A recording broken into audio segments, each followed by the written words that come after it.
Tako je Josif otišao i javio faraonu: moj otac i moja braća došli su iz Hananske zemlje sa svojom sitnom i krupnom stokom i sa svim što imaju, i eno ih u zemlji Gesem. I izabrao je 5 svoje braće da ih predstavi faraonu. Tada je faraon upitao njegovu braću: čime se bavite? A oni su odgovorili faraonu: tvoje sluge su pastiri kao što su bili i naši praočevi.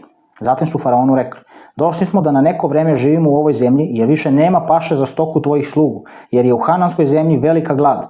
A sada te molimo da dopustiš da tvoje sluge žive u zemlji Gesem.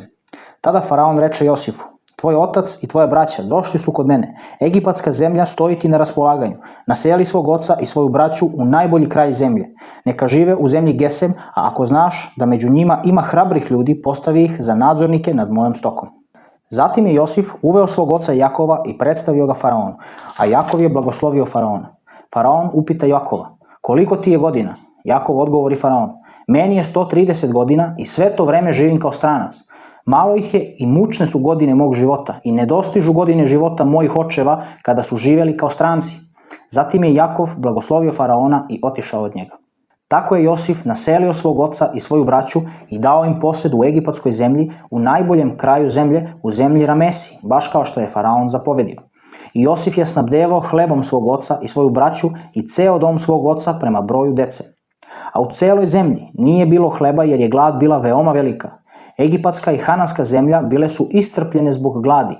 Josif je pokupio sav novac koji je našao u egipatskoj i Hananskoj zemlji za žito koje su ljudi kupovali. Josif je taj novac donosio u faraonov dvor. Posle nekog vremena nestalo je novca u egipatskoj i u Hananskoj zemlji i svi Egipćani su dolazili kod Josifa i govorili: daj nam hleba, zašto da pomremo pred tobom zato što više nema novca? Tada je Josif rekao: predajte svoju stoku i daću vam hleb u zamenu za vašu stoku, pošto više nemate novca. I oni su dovodili svoju stoku kod Josifa, a Josif im je davao hleb u zamenu za njihove konje, ovce, goveda i magarce. Tako im je te godine davao hleb u zamenu za svu njihovu stoku. Kad je ta godina prošla, došli su kod njega i sljedeće godine pa su mu rekli: nećemo kriti od svog gospodara da smo sav novac i stoku predali svom gospodaru. Ništa više nije ostalo pred našim gospodarem osim našeg tela i naše zemlje. Zašto da i mi i naša zemlja propadnemo pred tvojim očima? Kupi nas i našu zemlju u zamenu za hleb, a mi ćemo zajedno s našom zemljom biti faraonovi robovi. Daj nam seme da zasejemo njive da bismo ostali živi, da ne pomremo i da nam zemlja ne ostane pusta.